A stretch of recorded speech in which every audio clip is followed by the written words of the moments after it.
Thank you, Madam Vice President. A follow-up to Jen's question on inflation.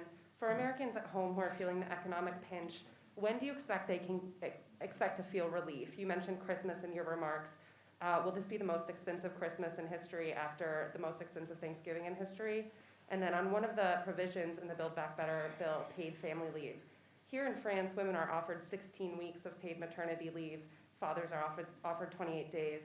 Is it frustrating to you that the U.S. can't secure the same for American parents? And why is paid family leave not a red line in this package for this administration? So on the inflation piece, we, as I said earlier, fully appreciate the significance of things costing more. It's a big deal. It's a big deal.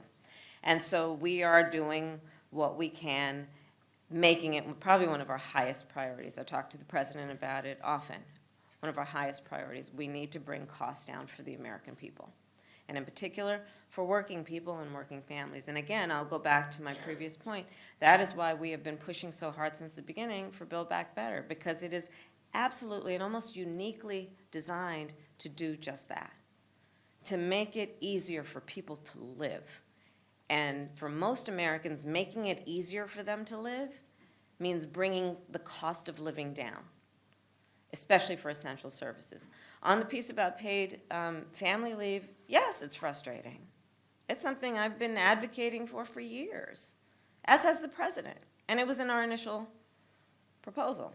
And in terms of what we believe will actually address, again, a topic of conversation, the topic of conversation on the main stage yesterday, inequities, the inequality of systems and structures.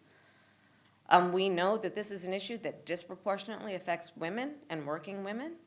We know that in the United States, and I know around the world, we have seen working women, because of the pandemic, leave the workforce.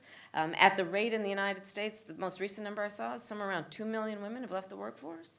And let's be clear about this. An issue that impacts working women not only directly impacts the economy of their household, it impacts the economy of our whole society.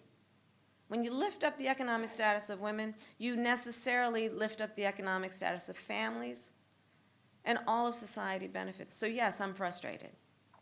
And it is, I think, a shame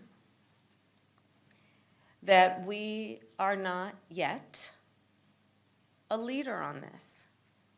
We have work to do. And that is why the president and I are committed to doing this work. It's important, and it matters. And again, I'll go back to my previous point. You know, there are those of us who have been fighting for this for a long time, and there are many more who perhaps kind of heard about it, but really saw it during the pandemic. I mean, most recently, I had the TV on, but I was doing that was in a briefing, I think. So I was doing something else, so I didn't hear. But it was an image of somebody doing a Zoom, and their one child came in, and then the toddler came in after that, and then somebody came in and grabbed the two kids. And then yesterday, we saw a different example of that. But yeah.